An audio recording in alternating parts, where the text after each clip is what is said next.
فرمایا دنیا پر آخرت کو ترجیح دینا ایمان اور یقین کی معراج ہے۔ دنیا کو ترجیح نہ دینا بلکہ آخرت کو ترجیح دینا، ایمان اس سے زیادہ بھی ہو جاتا ہے اور اس سے یقین بھی زیادہ ہو جاتا ہے۔ جو بندہ دنیا کو پسند کرتا ہے اس کے لیے پھر دنیا ہی ہے۔ تو امام احمد رضا خواہ فاضل بریلوی نے آخرت کو ترجیح دی، محبت رسول کو ترجیح دی، عشق رسالت مآب کو ترجیح دی، تو اللہ رب العزت نے ان کا ایمان بھی کامل کر دیا، یقین بھی کامل کر دیا۔ اب سنیے، جب مسلمان یقین کی دولت سے محروم ہوا تو وہ پستی اور زوال کی طرف چلا گیا، کیونکہ جس کے اندر یقین نہیں ہے اس کا ایمان کامل نہیں ہو سکتا۔ یقین کے سہارے سے ہی مسلمان بردباری اور تحمل سے آشنا ہو سکتا ہے۔ اگر آج کا مسلمان انسان بندہ مومن اپنے اندر یقین کی طاقت پیدا کر لے، اپنے اندر تیقن کی کیفیت کو پیدا کر لے، تو اس کا ایمان بھی مضبوط ہو جائے گا اور اس کا یقین بھی پختہ ہو جائے گا۔ اعلیٰ حضرت کا یقین کس طرح کا تھا؟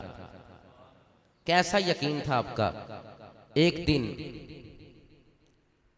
آپ حرم کعبہ میں کعبۃ اللہ کے سامنے بیٹھے ہیں، بخار کی حالت تھی، حالت بخار میں بارش ہونے لگی، آپ کے رفقا، تلامذہ، شاگرد، مریدین آپ کے ساتھ تھے۔ آپ نے بارش میں حرم کعبہ کے اندر کعبۃ اللہ کا طواف شروع کر دیا بخار کی حالت میں۔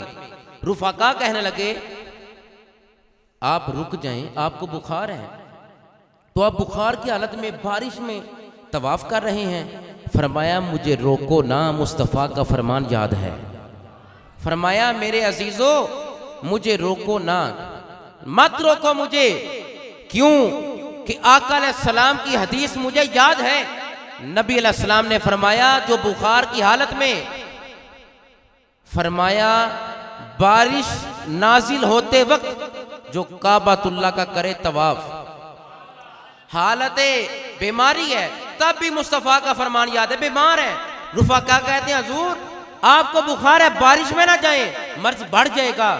فرمایا حضور کا فرمان مجھے یاد ہے کہ سرکار نے فرمایا بارش میں کعبۃ اللہ کا جو بندہ طواف کرے اسی حالت میں جو بھی دعا کرے گا اللہ اس کی حاجت کو قبول فرما لے گا۔